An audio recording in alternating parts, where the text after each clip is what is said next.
Hai hai hai. Selamat datang dalam keadaan yang baik, sehat dan siap untuk belajar ya. Nah, hari ini kita akan belajar bersama untuk mata pelajaran tematik kelas 4. Kita belajar di tema 6, cita-citaku, subtema 1, aku dan cita-citaku, pembelajaran yang ketiga. Mari adik-adik kita belajar dengan penuh semangat ya.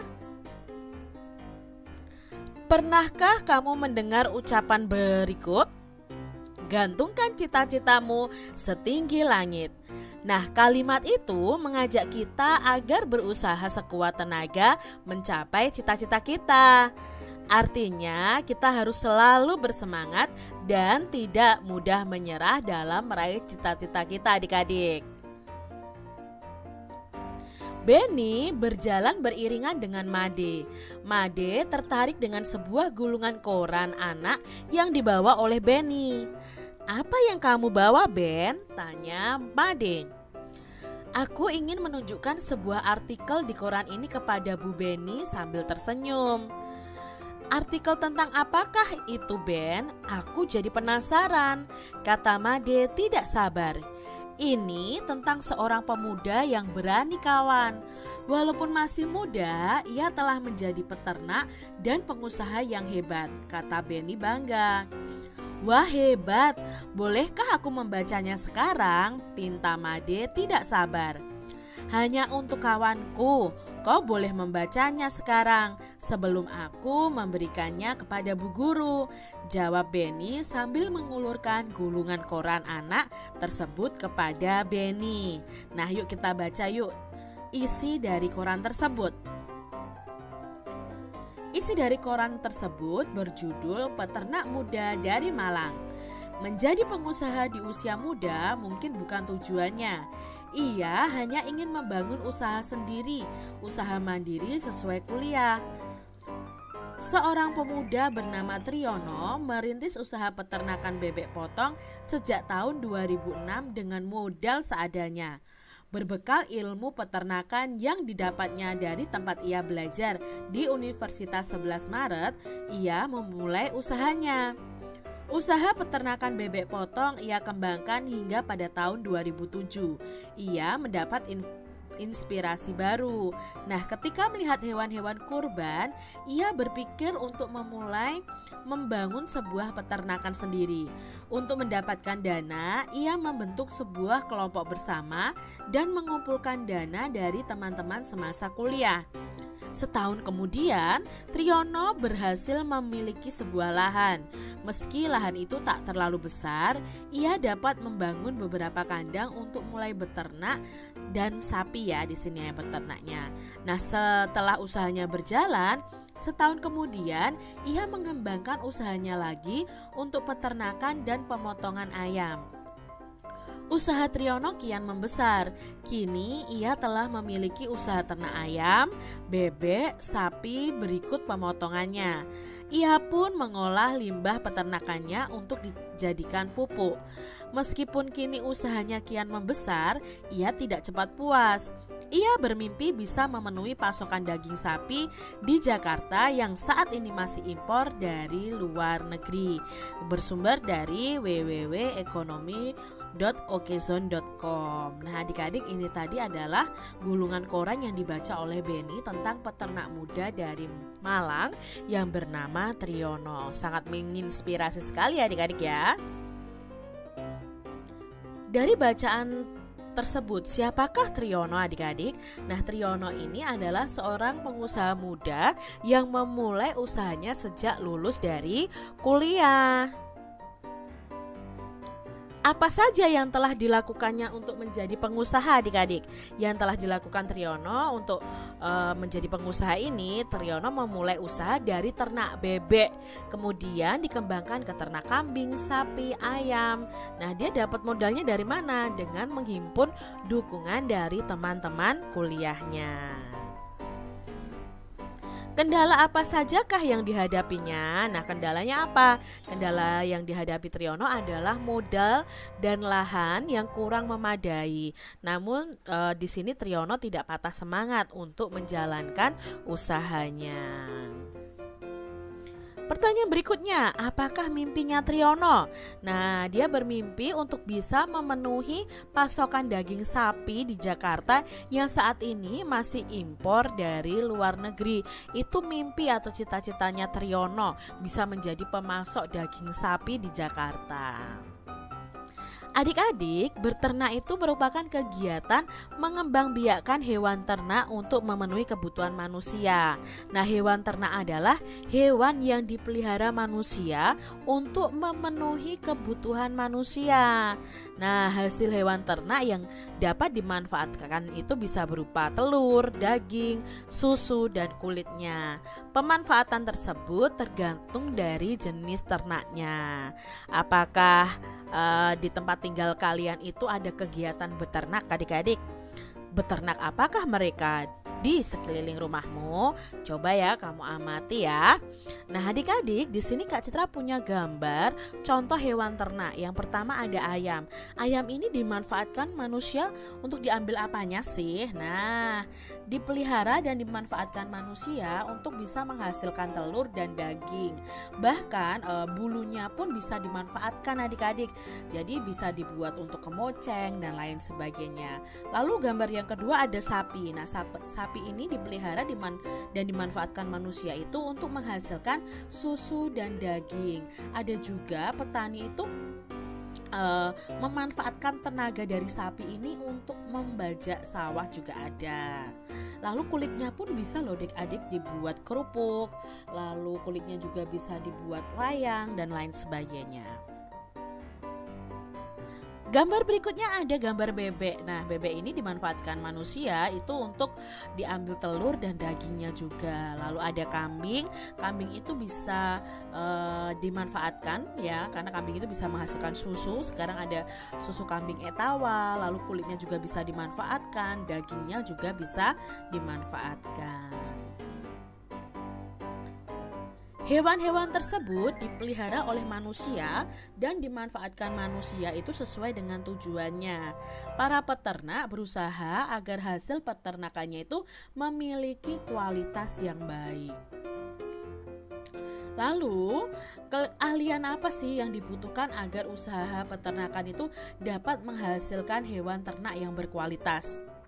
Tentunya para peternak ini harus berusaha menghasilkan hewan ternak yang berkualitas. Keahlian apa saja yang dibutuhkan? Nah, di sini keahliannya yang pertama adalah memilih bibit ternak yang berkualitas. Kalau mereka beternak ayam ya cari bibit ayam yang berkualitas ya, cari indukan ayam yang berkualitas. Lalu keahlian dalam perawatan hewan ternak, mereka harus tahu bagaimana cara merawat hewan ternak tersebut. Keahlian dalam penyediaan kandang yang sesuai dengan kebutuhan hewan ternak, itu juga harus diketahui. Keahlian dalam menjaga kebersihan hewan ternak, itu harus diketahui oleh peternak juga adik-adik. Keahlian dalam menyediakan pakan berkualitas bagi hewan ternak, dan keahlian dalam teknik mengembangbiakkan hewan ternak tersebut. Nah, ini adalah keahlian-keahlian yang dibutuhkan oleh para peternak. Selain beternak, kegiatan pertanian merupakan kegiatan yang paling banyak dilakukan oleh masyarakat Indonesia. Nah, sebagai negara agraris, Indonesia ini memiliki lingkungan alam yang mendukung tumbuhnya aneka jenis tanaman pertanian. Kondisi tersebut menghasilkan produk pertanian dengan kualitas yang baik. Nah, di sini ada tumbuh-tumbuhan ya yang berasal juga diproduksi juga di pertanian Indonesia ya. Ada mangga, apel, brokoli, wortel, kebangkol dan lain sebagainya. Nah, tumbuhan itu dapat tumbuh subur jika dirawat dengan baik adik-adik. Selain perawatan, tumbuhan juga memerlukan lingkungan yang sesuai. Contohnya kalau wortel itu bisa ditanam di tempat yang suhunya dingin ya, udaranya dingin. Nah, menurutmu di lingkungan seperti apakah pohon apel dan mangga itu dapat tumbuh dengan subur? Dan di lingkungan seperti apakah sayuran, brokoli, wortel, dan kol itu dapat tumbuh dengan subur? Nah, Kak Citra itu pernah tinggal di daerah pegunungan. Itu biasanya sayuran-sayuran itu ditanam di daerah pegunungan seperti itu adik-adik. Nah, sekarang kita akan belajar tentang peta konsep. Apa itu peta konsep? Peta konsep adalah gambar yang menghubungkan satu ide utama dengan ide-ide pendukungnya. Nah, peta konsep ini dapat digunakan untuk menyajikan ringkasan suatu bacaan dengan menggunakan bagan atau diagram. Contohnya di sini, Kak Citra membuat peta konsep seperti ini. Lingkungan yang dibutuhkan tanaman atau hal-hal yang dibutuhkan oleh tanaman. Nah, ini pokok utama, ide utamanya yang berada di tengah ini. Apa saja sih yang dibutuhkan? Oh, yang dibutuhkan itu untuk suhunya, lingkungan itu perlu suhu, perlu kelembapan, perlu tanah, perlu cahaya, perlu air, perlu nutrisi. Itu yang dibutuhkan oleh tanaman. Jadi tanaman untuk bisa tumbuh subur perlu suhu yang cocok, kelembapan udara yang cocok, tanah yang subur, cahaya yang cukup, air yang cukup, dan nutrisi yang cukup. Jadi ini yang namanya peta konsep. Yang pertama ini yang di tengah ini adalah ide pokoknya lah. Di sini adalah penjabarannya adik-adik. Itu namanya peta konsep. Adik-adik, Indonesia ini memiliki wilayah yang sangat luas dengan kondisi alam yang berbeda-beda. Perbedaan lingkungan alam itu menyebabkan perbedaan potensi sumber daya alam dan kegiatan penduduknya. Nah, perlu kalian ketahui sumber daya alam itu dibagi menjadi dua. Ada sumber daya alam yang dapat diperbaharui dan ada sumber daya alam yang tidak dapat diperbaharui. Nah, sumber daya alam yang dapat diperbaharui adalah sumber daya alam yang dapat dihasilkan kembali dalam waktu yang tidak lama. Contohnya sumber daya alam yang dapat diperbaharui adalah tumbuhan dan hewan. Kita dapat menghasilkan kembali tumbuhan dan hewan untuk dimanfaatkan. Nah, tumbuhan dapat dihasilkan melalui usaha pertanian, hewan juga bisa dihasilkan melalui usaha peternakan. Maka karena bisa dihasilkan kembali dalam waktu yang tidak lama, mereka disebut dengan sumber daya alam yang dapat diperbaharui. Nah, adik-adik, kalian bisa membuat kelompok untuk berdiskusi nih. Kalian bisa berkelompok dengan teman-teman kalian di antara lingkungan-lingkungan berikut, termasuk lingkungan apakah daerah tempat tinggalmu, apakah pegunungan atau dataran rendah atau pantai.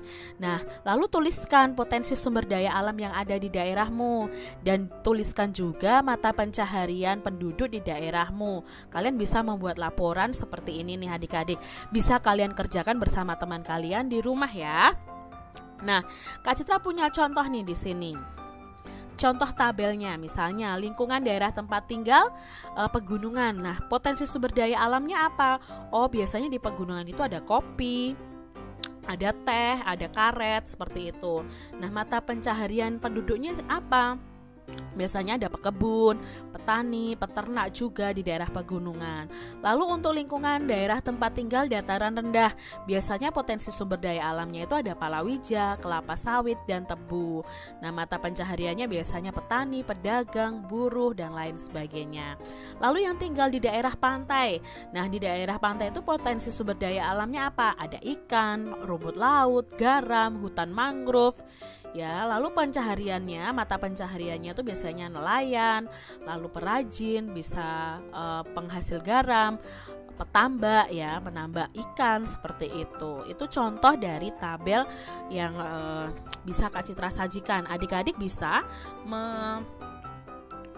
mengamati lingkungan kalian, apakah lingkungan kalian itu termasuk daerah pegunungan, dataran rendah, atau pantai. Nah, dari kegiatan itu kita bisa menyimpulkan apakah potensi sumber daya alam yang ada di daerahmu sesuai dengan lingkungannya. Nah, potensi sumber daya alam yang ada di daerahnya Kak Citra itu sesuai dengan lingkungannya ya. Contohnya di sini, apakah mata pencaharian penduduknya itu sesuai dengan lingkungannya? Ya, biasanya akan sesuai adik-adik. Contohnya penduduk yang tinggal di pegunungan kebanyakan akan menjadi petani dan peternak karena tersedianya lahan yang luas dan subur. Sedangkan untuk penduduk yang tinggal di daerah dataran rendah itu bekerja sebagai petani, pedagang, dan buruh karena dataran rendah itu cocok untuk pertanian dan perdagangan. Sedangkan untuk yang tinggal di pantai itu biasanya sebagai nelayan, perajin garam, petambak ya, dan lain sebagainya. Jadi sesuai dengan potensi sumber daya alam dan lingkungan yang ada. Nah adik-adik, selain itu kalian juga bisa berdiskusi dengan teman kalian dan menulis apa saja cita-cita dari teman-teman kalian dan manfaat dari cita-cita teman kalian tersebut. Jadi kalian tuliskan nih di sini ada nama siswa, lalu cita-citanya apa dan manfaatnya untuk lingkungan tempat tinggalnya itu apa. Kak Citra akan beri contoh di sini misalnya, Lani cita-citanya ingin menjadi guru. Manfaatnya apa untuk lingkungan tempat tinggalnya? Ya meningkatkan mutu pendidikan di lingkungan sekitar. Dayu cita-citanya menjadi penari Bali misalnya.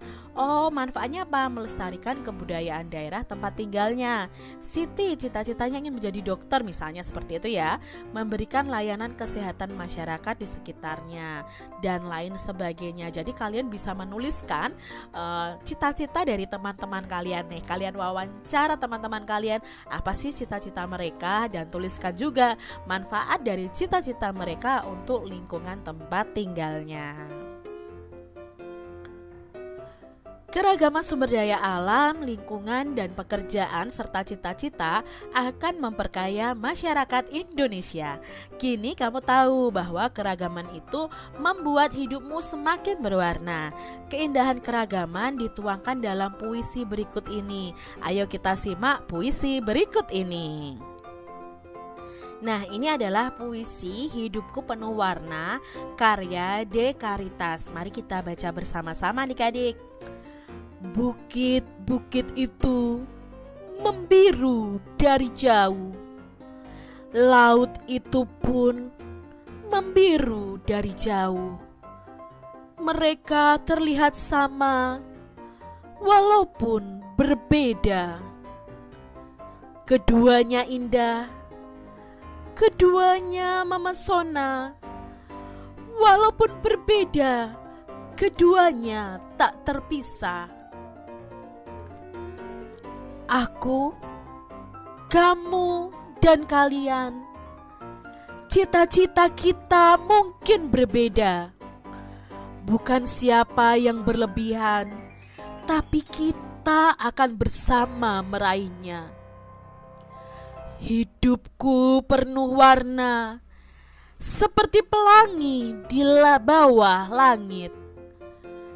Berbeda itu indah, yang membuat kita bersyukur pada Ilahi.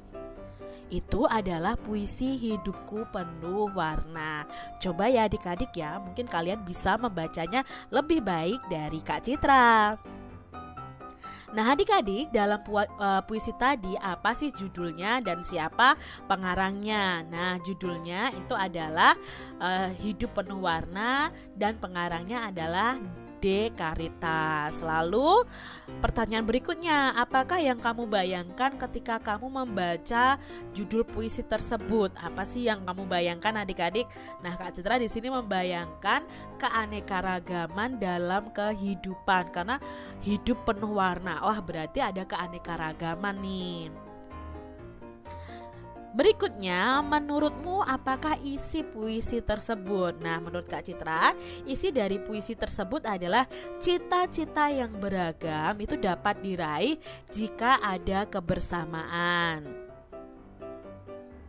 Berapakah jumlah bait dalam puisi tersebut? Nah, jumlah baitnya tadi ada 4 bait ya adik-adik ya, dan setiap baitnya itu ada 4 baris. Begitu. Lalu berapakah jumlah bait dalam puisi tersebut ya?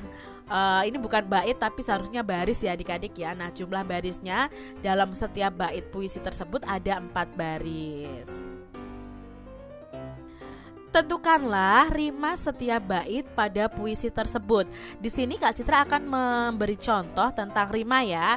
Ingat, rima adalah huruf vokal di akhir baris adik-adik. Contohnya di sini, bukit-bukit itu membiru dari jauh. Nah, ini berarti rimanya adalah U ya. Laut itu pun membiru dari jauh ya. Ini adalah U juga.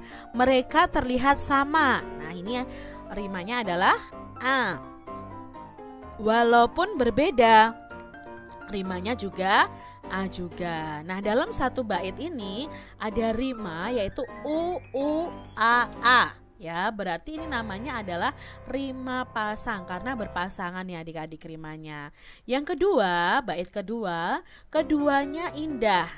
Ya, A ya, keduanya memesona. A juga, walaupun berbeda, ya, walaupun berbedanya juga A juga, keduanya tak terpisah.